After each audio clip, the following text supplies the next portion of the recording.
Assalamualaikum warahmatullahi wabarakatuh.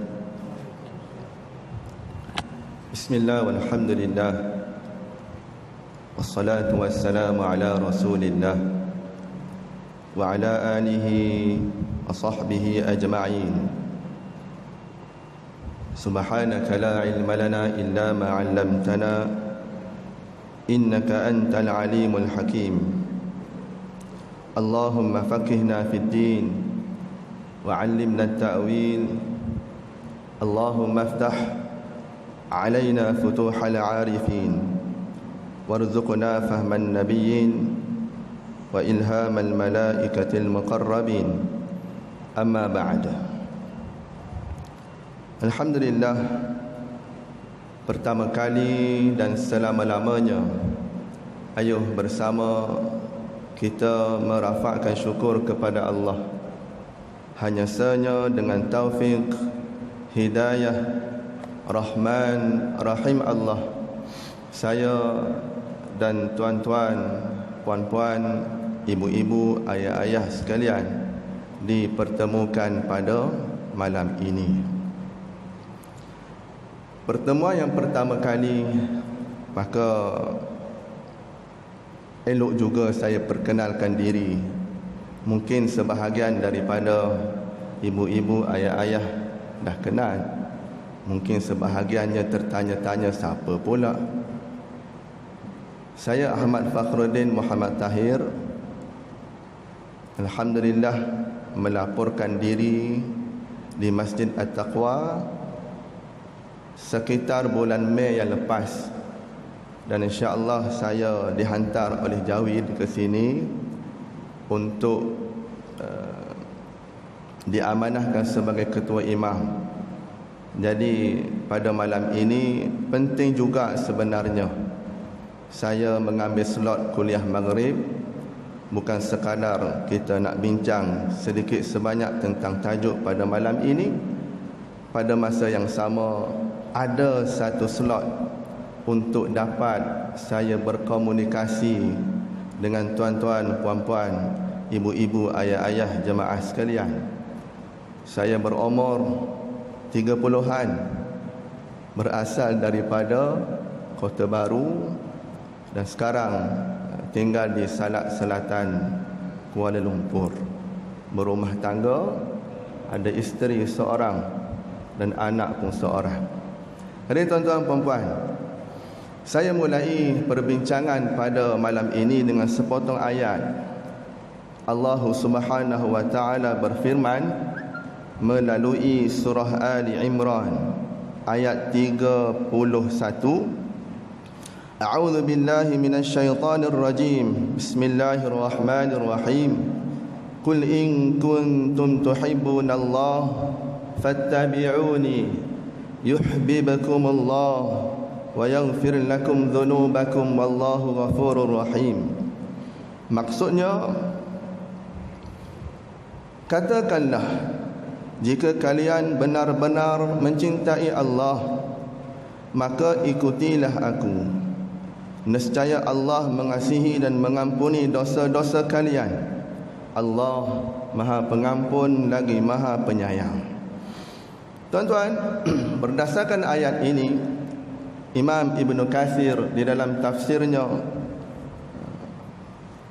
menyatakan bahawa jika seseorang dia kata dia memperakui dia cinta kepada Allah, tetapi di dalam kehidupan dia memperolokkan sunnah Nabi, di dalam kehidupannya menafikan syariat yang dibawa oleh Nabi, maka kata Imam Ibn Kathir, cinta yang dia kata cinta kepada Allah adalah satu cinta yang dusta, cinta yang tipu. Lalu bagaimana kita nak pastikan kita kata cinta kepada Allah, cinta kita cinta yang sebenar? Maka ambillah perkataan ini, yang mana Allah suruh kita buktikan cinta kepada Allah. Fattabi'uni, Tuan-tuan, di dalam tafsir Ibnu Katsir, Imam Ibnu Katsir menjelaskan perkataan fattabi'u ini. Apa maksud dia? Maksudnya ialah ikutlah syariat yang dibawa oleh Nabi, ikutlah agama yang dibawa oleh Nabi, ikutlah perbuatan dan ucapan yang ditunjukkan oleh Nabi sallallahu alaihi wasallam. Jadi tuan-tuan, kalau kata kita nak buktikan cinta kita kepada Allah berdasarkan ayat ini, kita kena ada pembuktian. Lagu mana? Cinta kita kepada Allah berdasarkan kepada bukti kita, iaitu kita menuruti Nabi sallallahu alaihi wasallam. Maka Allah sambung lagi, cinta kepada Allah, ikut Nabi. Allah kata yuhibbukumullah, Allah akan cinta kamu. Wa yaghfir lakum dzunubakum, Allah akan ampunkan dosa-dosa kamu. Jadi tuan-tuan, berdasarkan perkataan fattabi'uni itu tadi, maka pada malam ini saya akan bawa satu tajuk perbincangan yang saya ambil daripada buku yang ditulis oleh Muhammad Daruji bin Abdullah. Buku ni tuan-tuan, puan-puan, ibu-ibu, ayah-ayah, dulu sebelum Covid telah dicetak dengan begitu banyak dan telah diedarkan di masjid-masjid, di surau-surau Jumaat di wilayah persekutuan. Wallahu alam di sini ada ke tidak. Tapi buku ni banyak diedarkan di sekitar masjid, surau Jumaat di wilayah persekutuan. Buku ini berjudul Amalan yang disukai oleh Rasulullah sallallahu alaihi wasallam. Buku setebal ini tuan-tuan dipecahkan kepada beberapa bab. Antaranya ialah amalan yang Nabi suka buat berkaitan dengan salat. Kita solat, tadi pun kita solat. Tetapi ada amalan-amalan yang Nabi suka buat. Mungkin kita dah maklum dan mungkin ada sebahagiannya kita baru dengar. Ada banyak di sini disenaraikan amalan yang Nabi suka buat ketika solat. Antara bab yang lain, amalan yang Nabi sallallahu alaihi wasallam suka buat ketika hari Jumaat dan hari raya. Ada banyak juga di sini. Bab yang ketiga, amalan yang Nabi sallallahu alaihi wasallam suka buat berkaitan dengan puasa. Nabi suka buat berkaitan dengan makan minum. Yang Nabi suka buat berkaitan dengan tidur. Kalau kita tidur je lah. Tetapi ada cara Nabi. Ada cara Nabi tidur, dibincangkan dalam buku ini. Antara yang lain, amalan yang Nabi sallallahu alaihi wasallam suka buat ketika nak bermusafir. Dan semua ini ada dibincangkan di dalam buku ini. Baik, untuk malam ini saya ingin menarik perhatian tuan-tuan, puan-puan, ibu-ibu, ayah-ayah sekalian untuk kita lihat satu amalan. Amalan ini bukan wajib tuan-tuan, tapi sunat dan Nabi buat. Amalan ini Nabi buat ketika salat. Dikhususkan lagi Nabi buat ketika duduk tahiyat, ataupun kita panggil tasyahud. Tahiyat di dalam salat ada dua, tahiyat awal, tahiyat akhir. Tasyahud awal, tasyahud akhir, ataupun tahiyat pertama, tahiyat kedua. Baik, kita maklum tahiyat pertama sunat, tahiyat kedua rukun. Itu kita maklumlah. Cuma bila sebut tahiyat pertama ni sunat, saya nak kena sebut juga tuan-tuan. Bagaimana andai kata kita solat asar lah, contoh solat asar 4 rakaat. Rakaat pertama, rakaat kedua. Rakaat kedua sepatutnya kita ada tahiyat awal. Tak? Tahiyat awal. Andai kata kita terlupa tahiyat awal, sepatutnya rakaat kedua tahiyat awal lah. Kita naik selalu, bangkit rakaat ketiga. Mungkin tuan-tuan biasa dengar Tapi saya nak ulang juga, sebab tuan-tuan, perkara ini jarang berlaku. Tapi bila berlaku, huru-hara. Saya pernah pengalaman imam solat di masjid yang sebelum ni, solat asar. Tok ingat, dia mari tok ingat juga tuan-tuan. Tu imam ni kan manusia juga. Rakaat kedua sepatutnya tahiyat awal, tapi saya terus berdiri rakaat ketiga. Subhanallah, Subhanallah alik kanan, Subhanallah alik kiri. Oh, pakat Subhanallah belakang. Sebab saya tu duduk tahiyat awal. Lagu mana nak buat? Lagu mana nak buat? Tuan-tuan, alhamdulillah, sedikit adalah sekelumit ilmu dan ketenangan yang Allah bagi ketika itu kepada saya. Saya dah berdiri tegak. Dan jemaah Masya Allah, Subhanallah, Subhanallah. Kalau tak kena cara, imam pun huru-hara. Lagu mana nak buat tuan-tuan? Saya tak turun. Saya teruskan berdiri tegak rakaat ketiga tanpa turun kepada tahiyat awal walaupun tertinggal. Dah kenapa pula tak turun? Begitulah yang dibincangkan di dalam kitab fiqh tuan-tuan. Bahkan dalam mazhab Syafi'i sekalipun, andai kata kita dah berdiri tegak rakaat ketiga, tak ingat tahiyat awal, kita turun balik, batal solat. Dah buat apa pula batal solat? Kan tahiyat awal tu tertinggal, turun balik je dah. Tahiyat awal itu sunat abad.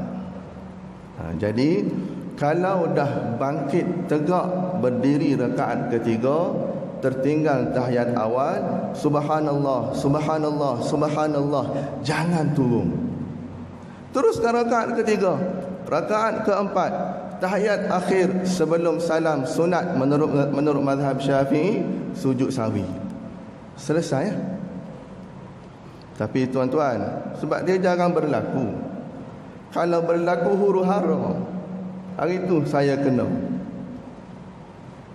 Ada seorang jemaah, dia mufarraqah. Tak apalah.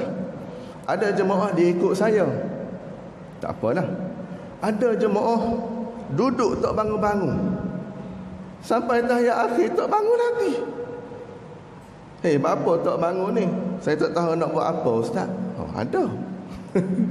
Huru-hara tuan-tuan. Jadi dah sebut pasal tahiyat awal. Kalau berlaku dalam solat jemaah, tuan-tuan jadi imam ke, tuan-tuan jadi makmum ke, tuan-tuan solat seorang ke, andai kata tertinggal tahiyat awal, berdiri tegak dah, jangan turun. Kalau turun, batal solat. Kecuali ada pengecualian dalam kitab fiqh, kecuali dia rakaat kedua, dia nak bangun rakaat ketiga, tak dah duduk tegak lagi, baru duduk 45 darjah contohlah, tak dah duduk tegak lagi, baru on the way nak bangun. Lepas tu dia tengok, tahiyat awal, boleh duduk lagi. Yang tak boleh, apabila dia dah berdiri tegak, maka dia turun balik, batal solat dia. Saya masuk buat kelas agama di pusat gelandangan. Saya jumpa dengan kelompok-kelompok gelandangan di pusat bandar.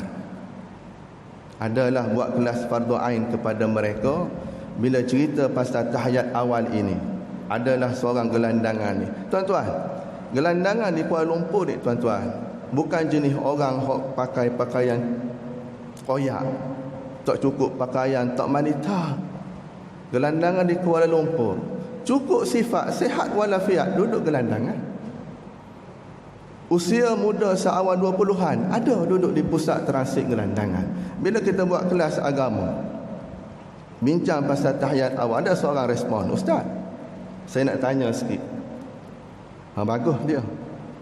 Cuma persoalan dia tu, dia bagi satu situasi. Ustaz, saya gini, pada satu hari saya daripada destinasi A nak bermusafir ke destinasi B. Musafir ni panjang. Dia berhenti di sebuah RNR, dia berhenti untuk qada hajat dan untuk solat. Dia bagi situasi. Ustaz, saya masuk ke surau, saya nak solat. Dan saya masuk ke surau, dah ada imam, ada jemaah, ada makmum. Maka saya pun join sekali dah. Saya join sekali jemaah, saya jadi makmum. Tuan-tuan, dia cerita pada ketika itu imam yang ada telah terlupa tahiyat awal. Imam yang ada terlupa tahiyat awal. Dan imam ni nak katanya huru hara ni tuan-tuan, jarang berlaku. Tapi bila berlaku cukup huru hara. Imam ni dia terlupa tahiyat awal, maka imam ni dia berpusing kepada jemaah, dia angkat tangan minta maaf, tuan-tuan, saya terlupa tahiyat awal. Boleh dia buat lagu tu. Nasib baik jemaah tak kata tak apa imam, tak apa. Nasib baik tak kata gitu. Tuan-tuan, imam ini pun dia minta maaf, dia pun pusing ke belakang, dia jadi makmum. Imam tadi dia angkat tangan minta maaf, dia pusing ke belakang, dia jadi makmum. Dah siapa nak jadi imam?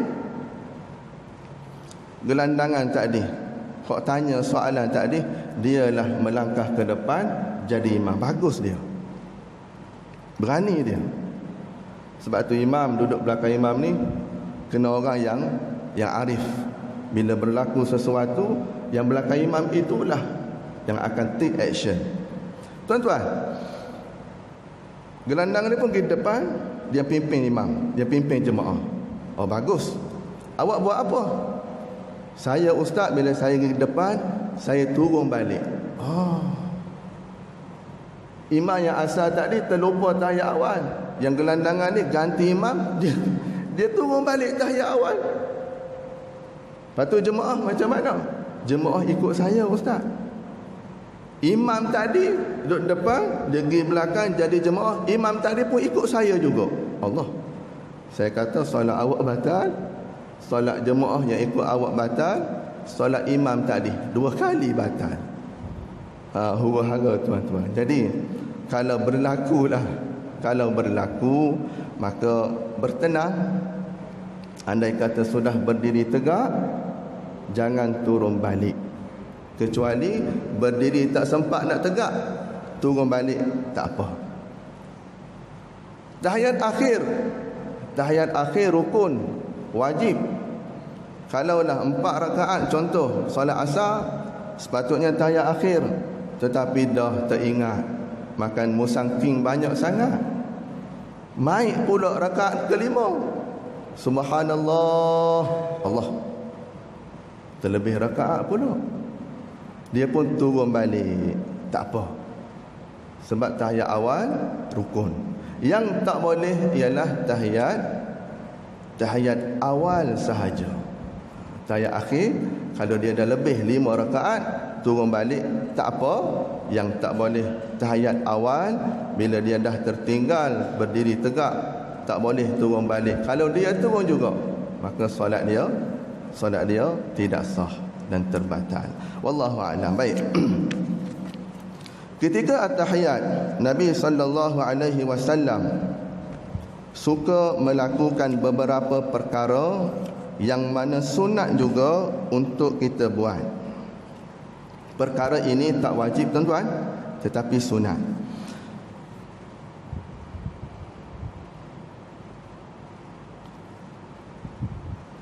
Rasulullah sallallahu alaihi wasallam memandang ke arah jari telunjuk ketika duduk tahiyat. Baginda tidak lagi menumpukan pandangannya ke arah tempat sujud sebagaimana ketika berdiri dan dalam kedudukan yang lain. Ada satu tajuk insya-Allah kita jumpa, kita bincang pada masa yang akan datang.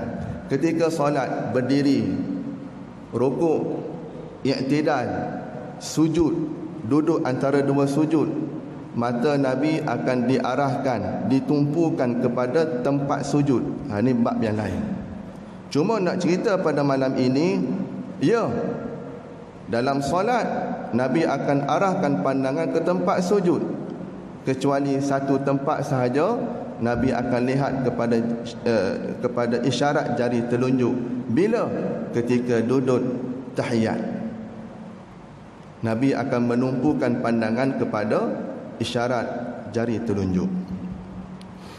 Abdullah bin Az-Zubair radhiyallahu anhu berkata, kana Rasulullah sallallahu alaihi wasallam idza jalasa fi at-tashahhud wada'a yadahu al-yumna ala fakhidhihi al-yumna wa yadahu al-yusra ala fakhidhihi al-yusra wa asyara bis-sababah wa lam yujawiz basarahu isyaratahu. Rasulullah sallallahu alaihi wasallam apabila duduk tahiyat, baginda meletakkan tangan kanannya di atas paha kanannya dan tangan kirinya di atas paha kirinya. Lalu baginda memberi isyarat dengan jari telunjuknya. Sementara pandangan Nabi sallallahu alaihi wasallam tidak lepas daripada isyarat jari telunjuknya. Dalam hadis ini riwayat Ahmad, An-Nasa'i dan Abu Dawud menjelaskan bahawa ketika Nabi duduk at-tahiyat, tangan kanan letak atas paha kanan, tangan kiri letak di atas paha kiri. Kemudian dijelaskan lagi Nabi sallallahu alaihi wasallam akan mengarahkan pandangan ketika duduk at-tahiyat, Nabi arahkan kepada isyarat jari telunjuk. Maka poin yang pertama, amalan yang Nabi suka buat ketika duduk at-tahiyat, Nabi akan fokuskan pandangan kepada isyarat jari telunjuk. Ini bukan wajib tuan-tuan, ini sunat. Kalau tak buat, ia tidak membatalkan solat. Tetapi kalau buat, ia akan melengkapkan kualiti solat insya-Allah. Sementara pandangannya tidak lepas dari isyarat telunjuknya.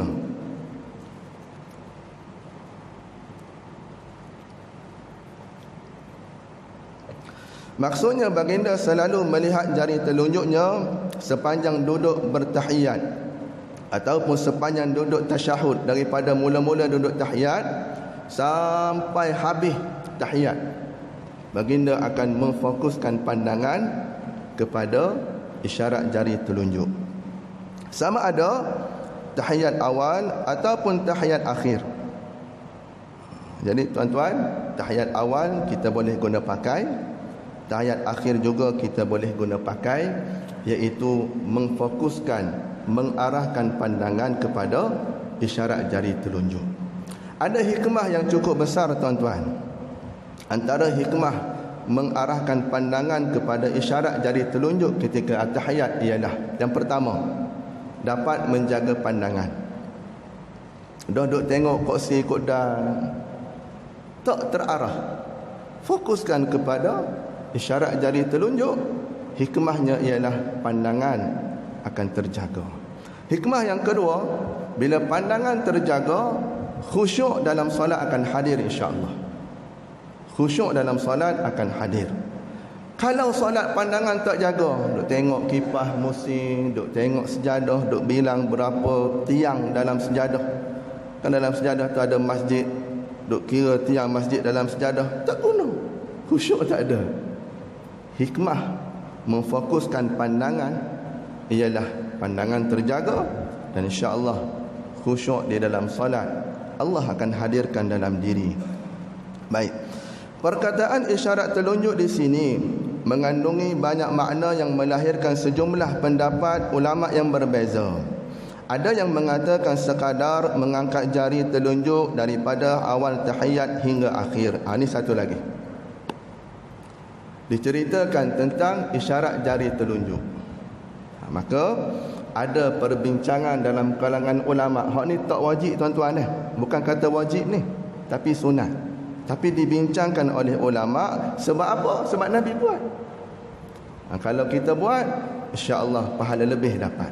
Kalau tak buat, solat masih sah. Baik. Isyarat jari telunjuk, ada perbincangan panjang dalam kalangan ulama. Bahkan pandangan yang berbeza tu banyak. Apa dia?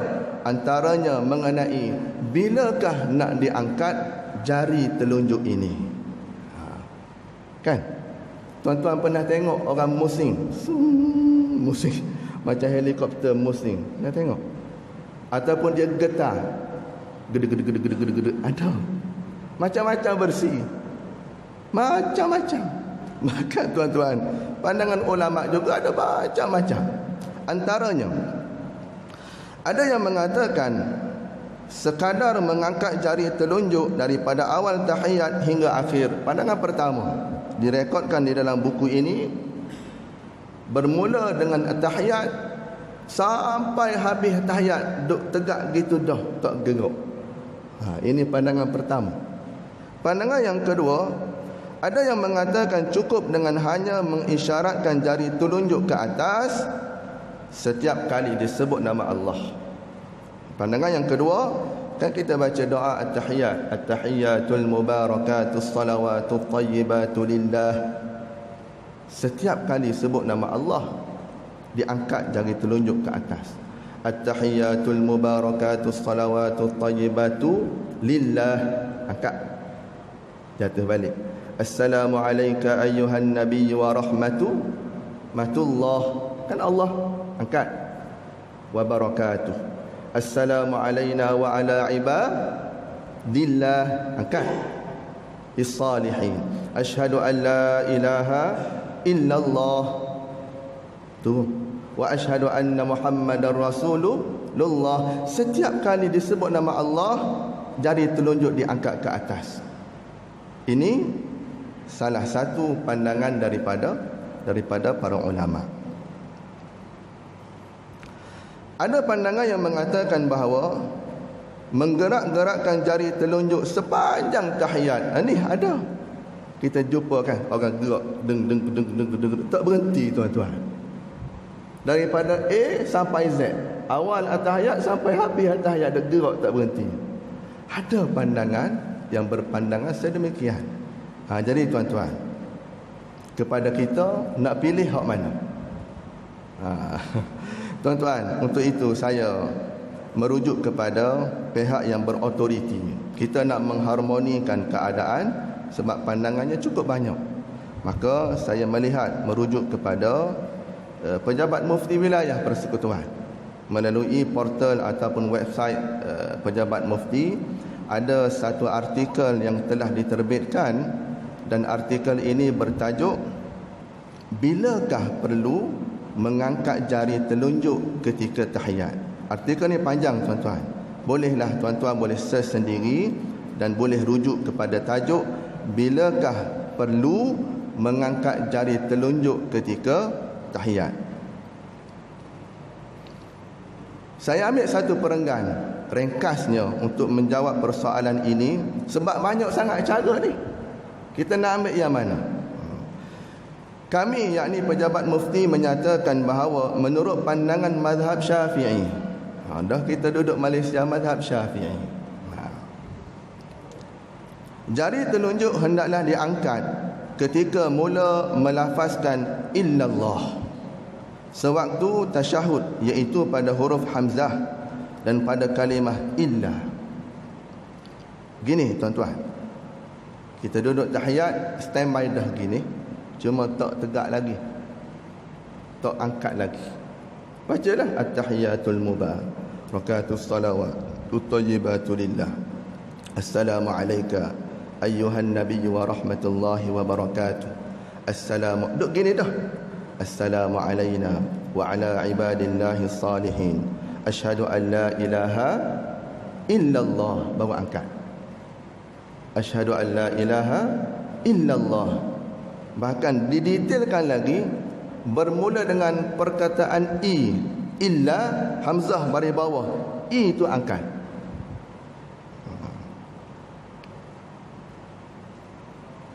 Dan jari tersebut hendaklah dibengkokkan sedikit, serta diniatkan mengangkatkan jari itu untuk mentahqiqkan tauhid kepada Allah. Sunat kita angkat jari bukan saja-saja Nabi buat. Sunat kita angkat jari adalah untuk menunjukkan tauhid kepada Allah. Illallah, tiada Tuhan melainkan Allah. Jadi sunat kita mengangkat jari ketika tahiyat menurut mazhab Syafi'i. Bahkan turut dipakai oleh pejabat mufti wilayah persekutuan. Kita mengangkat jari ketika tahiyat, ketika menyebut asyhadu an la ilaha illallah, bengkokkan sedikit. Selain itu, telunjuk kanan, telunjuk isyarat jari itu hendaklah kekal dalam keadaan demikian hingga bangun jika dia dalam tahiyat awal, ataupun hingga dia memberi salam jika dia dalam tahiyat akhir. Maksudnya asyhadu an la ilaha illallah, duduk begini kekal sampai bila? Sampai habis tahiyat. Tahiyat pertama naik rakaat ketiga, ataupun tahiyat akhir sampai dia bagi salam.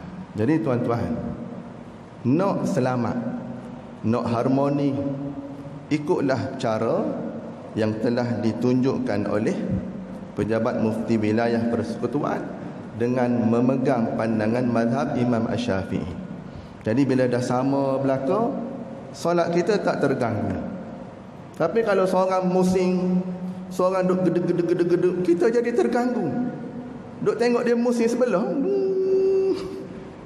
Jadi tuan-tuan, nak selamat, kita seragamkan, kita harmonikan perbezaan, kita pegang pada pandangan daripada pejabat mufti wilayah persekutuan, mengangkat jari telunjuk ketika tahiyat apabila kita menyebut asyhadu an la ilaha illallah, bengkok sedikit, tak payah turun naik dah, kekal duduk begini sampai habis tahiyat.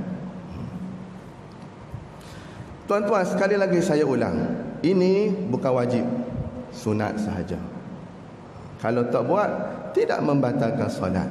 Tapi kalau buat, insya-Allah kualiti solat kita lebih baik.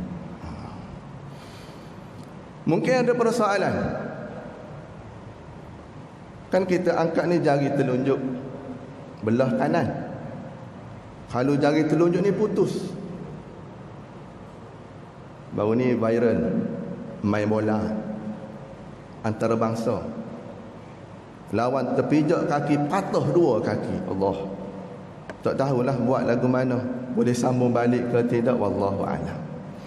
Tapi kalau kata jari telunjuk ni putus, tak boleh sambung balik, lagu mana ustaz? Boleh ke tidak ganti dengan jari sebelah? Ataupun kita ganti dengan jari telunjuk belah kiri? Ini juga dibincangkan oleh para ulama. Adapun jika jari telunjuk kanannya telah terpotong atau terputus, tak ada tari. Tak ada. Tiada lagi hukum sunat. Sekali lagi saya ulang, tiada lagi hukum sunat, bukan wajib.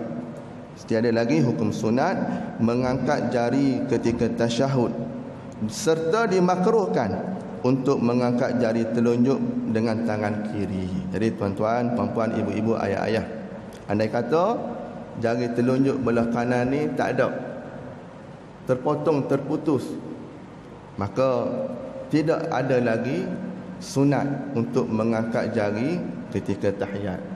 Maksudnya tak perlu ganti dengan jari lain, bahkan makruh ganti dengan jari kiri. Dah nak buat lagu mana, tak payah angkat apa-apalah. Cukup sekadar sempurnakan bacaan at-tahiyat sebaik yang mungkin, dan insya-Allah Allah terima niat kita nak angkat jari ketika tahiyat walaupun jari tak ada. Wallahu a'lam.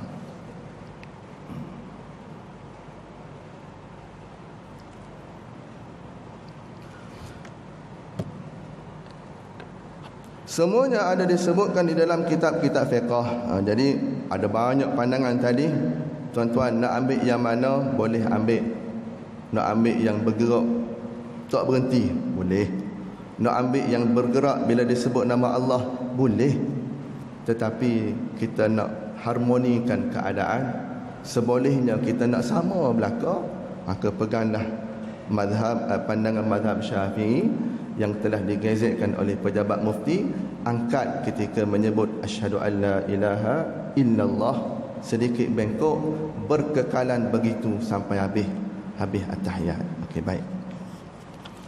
Sebenarnya terdapat sedikit perbezaan pendapat dalam mazhab fiqh mengenai keadaan duduk baginda ketika tasyahud, antara yang meletakkan tangan di atas paha atau lutut, juga antara duduk iftirash atau tawarruk, yang selengkapnya boleh dilihat di dalam kitab-kitab fiqh.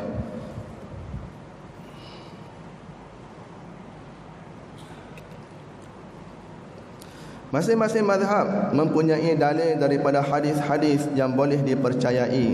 Menurut hadis ini, Rasulullah sallallahu alaihi wasallam meletakkan tangan kanan di atas paha kanan dan tangan kiri di atas paha kiri, sementara pandangan baginda tertumpu ke arah jari telunjuknya. Satu lagi tuan-tuan, cerita bab tahiyat juga. Tapi cerita ini hanyalah amalan yang sunat. Tidak sedikit pun menjejaskan sah ataupun tidak sah solat tuan-tuan. Seperti mana saya ulang tadi, buat dapat pahala lebih insya-Allah. Tak buat tidak membatalkan solat. Yang pertama tadi mengarahkan pandangan ke isyarat jari telunjuk. Yang kedua, jari telunjuk digerakkan ketika menyebut asyhadu an la ilaha illallah. Dan yang ketiga, kita nak duduk tahiyat, nak duduk lagu mana? Ini untuk orang yang normal lah, yang tak duduk atas kursi. Duduk atas kursi itu lain. Baik, cara duduk at-tahiyat ada dua. Yang pertama, duduk iftirash. Yang kedua, duduk tawarruk. Duduk iftirash, duduk tahiyat awal. Iftirash. Duduk tawarruk, duduk tahiyat akhir. Ada 3 minit lagi tuan-tuan. Perbincangan mengenai cara duduk ni panjang juga. Tak apalah, kita berhenti dulu setakat ni. InsyaAllah selebihnya kita bincang pada pertemuan yang akan datang insyaAllah. Cuma pada malam ni saya akhiri dengan beberapa kesimpulan. InsyaAllah tuan-tuan, kalau tak dapat banyak, ambillah sedikit. Kesimpulan ini yang pertama, kalau kata kita cinta kepada Allah, buktikan. Bukti lagu mana? Ikut cara Nabi. Maka kita cinta kepada Allah, ikut cara Nabi, barulah cinta berbalas. Allah nyatakan yuhibbukumullah, Allah akan cinta kamu. Maka di dalam solat ada cara Nabi, ada yang wajib, ada yang sunat. Malam ni kita cerita yang sunat, dan cara Nabi ini kita boleh ikut. Kan fattabi'uni itu tadi. Kesimpulan yang kedua, di dalam solat ada tahiyat. Di dalam at-tahiyat ada beberapa amalan yang Nabi suka buat. Yang pertama, Nabi akan mengarahkan pandangan kepada isyarat jari telunjuk. Hikmahnya, pandangan terjaga, solat insya-Allah lebih khusyuk. Kesimpulan yang ketiga, di dalam at-tahiyat ada amalan yang Nabi suka buat, bukan wajib, sunat, iaitu isyarat jari telunjuk digerak-gerakkan. Maka sekali lagi saya ulang, bukan minyak turun tuan-tuan, saya ulang sekali lagi.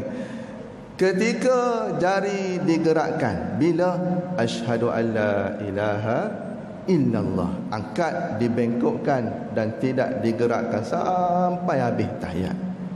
Dan kesimpulan akhir, insya-Allah tuan-tuan, saya doakan kepada tuan-tuan, puan-puan, ibu-ibu, ayah-ayah semua, termasuk diri saya sendiri, moga-moga Allah berikan kekuatan untuk saya dan tuan-tuan, puan-puan, ibu-ibu, ayah-ayah amal dan sampaikan insya-Allah. Moga-moga dengan cara ini cinta kepada Allah kita berbalas dan solat kita lebih berkualiti di samping khusyuk yang Allah hadirkan dalam diri. Itu saja tuan-tuan, apa yang baik daripada Allah Subhanahu wa taala, yang tidak baik Allah terjemahkan melalui kelemahan, kedaifan, kekhilafan diri saya. Sebagai bukti saya juga manusia biasa yang tidak terkecuali. Saya minta ampun kepada Allah, minta maaf kepada semua ibu-ibu, ayah-ayah andai ada terkasar bahasa, terlanjur bicara. Aku qauli hadza wa astaghfirullahal azim li wa lakum. Assalamualaikum warahmatullahi wabarakatuh. Bismillah walhamdulillah, wassalatu wassalamu ala rasulillah wa ala alihi wa sahbihi ajma'in. Allahumma faqihna fid din wa 'allimna at-ta'wil. Allahumma iftah 'alaina futuhal 'arifin warzuqna fahman nabiyyin wa ilhamal malaikatil muqarrabin. Wa sallallahu ala sayyidina Muhammad wa ala alihi wa sahbihi ajma'in. Walhamdulillahi rabbil alamin. Taqabbalallahu minkum.